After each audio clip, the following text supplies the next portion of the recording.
मालती और वीना पड़ोसन थी। मालती अमीर थी, इसलिए वो अपने बेटे समीर की हर इच्छा पूरी कर देती थी। वीना के पति का 3 साल पहले देहांत हो गया था, इसलिए वो घरों में बर्तन सफाई का काम करती थी। कुछ समय से उसके 2 घर बंधे हुए थे, वो छूट गए। इसी कारण वीना को पैसों की बहुत तंगी हो गई थी। इस वजह से उसका बेटा रजत भी उदास रहने लगा था। एक दिन, ये देख समीर, मेरी मम्मी ने मुझे कितनी बढ़िया आइसक्रीम खरीद कर दी। गर्मियों में इतनी टेस्टी आइसक्रीम खाने को मिल जाए तो मजा ही आ जाए। समीर को आइसक्रीम खाता देख रजत का भी मन आइसक्रीम खाने का होता है। वो अपनी माँ से जाकर आइसक्रीम खरीदने की बात कहता है। रजत बेटा, तू तो जानता है अभी मेरे पास पैसे नहीं है कि मैं तुझे आइसक्रीम खरीद कर दे सकूं। अभी कुछ दिन रुक जा, मेरे पास पैसे होंगे तो मैं तुझे खुद ही खरीद कर दे दूंगी। ठीक है माँ, कोई बात नहीं। जब आपके पास पैसे होंगे तब मैं आइसक्रीम खा लूंगा। रजत की आइसक्रीम खाने की इच्छा पूरी ना कर पाने के कारण वीना उदास हो गई थी। अगली सुबह वीना मंदिर जाती है और पीपल के पेड़ पर जल चढ़ाते हुए रो पड़ती है। हे ईश्वर, ये कैसी दुविधा है। मेरे बच्चे ने आइसक्रीम खाने की इच्छा की और मैं उसे पूरा नहीं कर सकती।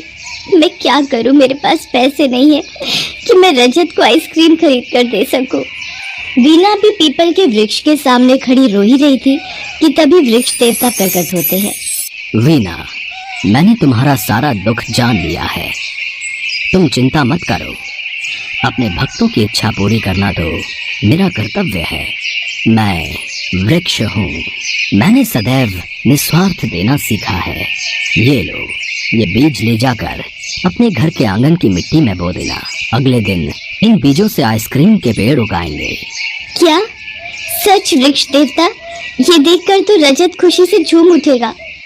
आइसक्रीम के बीज देखकर वीना खुश हो जाती है और घर जाकर अपने घर के आंगन की मिट्टी में आइसक्रीम के बीज बो देती है। तभी रजत समीर के साथ वहां जाता है। माँ, तुम क्या कह रही हो? मैं यहाँ आइसक्रीम के पेड़ के बीज बो रही हूँ। हमारे पास कल तक आइसक्रीम के पेड़ उगाएंगे और उन पर ढेर सारी आइसक्रीम होंगी। माँ, सचमुच ऐसा होगा? फिर तो हम आइसक्रीम खा भी सकते हैं और बेच भी सकते हैं। समीर, एक आइसक्रीम तुम भी खा लेना। नहीं, हम उसमें से एक भी आइसक्रीम इस समीर को नहीं देंगे। ये भी तो तुम्हें अपनी कोई चीज नहीं देता। समीर वहां से चला जाता है और वीना सारी रात आइसक्रीम के पेड़ के बारे में सोचती रहती है। कहीं न कहीं रजत गहरी बात कह गया। अगर ऐसा हो जाए तो फिर तो हम बहुत अमीर हो जाएंगे। फिर देखती हो मुझे कौन गरीब कहता है। अब मैं आइसक्रीम बेचकर पैसे वाली बन जाऊंगी और उस मालती और उसके बेटे समीर को तो मैं एक आइसक्रीम भी नहीं दूंगी। वीना के मन में लालच पैदा हो गया था। अगले दिन जब वो सोकर उठती है तो वो देखती है कि उसके आंगन में एक भी आइसक्रीम का पेड़ नहीं उगा है। वो घबरा जाती है और वृक्ष देवता के पास जाती है। वृक्ष देवता, आप तो कह रहे थे कि मेरे आंगन में इन बीजों को बोने से आइसक्रीम के पेड़ उगाएंगे, पर ऐसा कुछ भी नहीं हुआ। अच्छा, ऐसा कैसे हो सकता है? कोई बात नहीं, तुम ये बीज दोबारा ले जाओ और इन्हें फिर से अपने आंगन की मिट्टी में बो दो। वीना फिर से आंगन की मिट्टी में वो बीज बो देती है। मुझे तो लगता है उस मालती और उसके बेटे समीर की नजर लग गई होगी। इन बीजों को अभी दोबारा से बो देती हूँ। अब की बार जरूर आइसक्रीम के पेड़ उगाएंगे। पर इस बार भी आइसक्रीम के पेड़ नहीं उगते।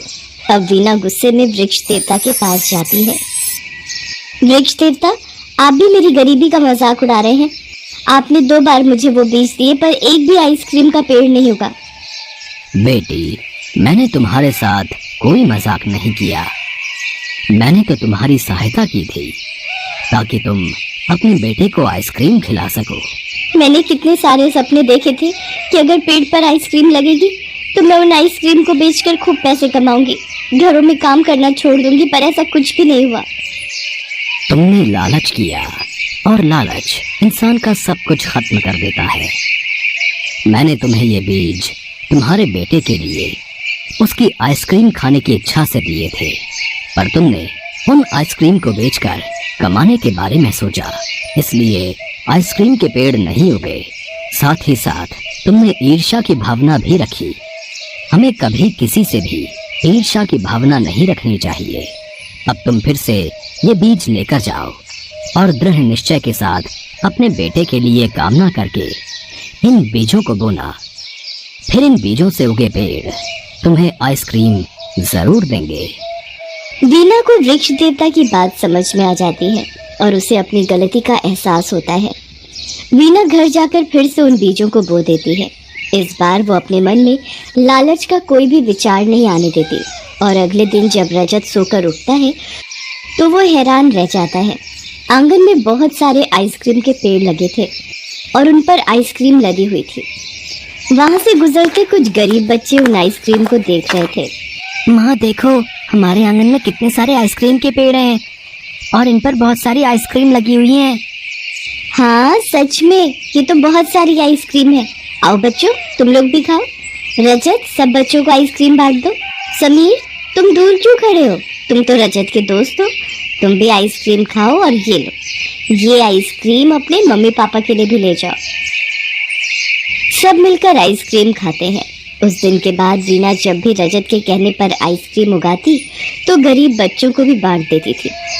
वीना को पता चल गया था कि जो खुशी बांट कर खाने में मिलती है उससे बड़ी खुशी कोई नहीं।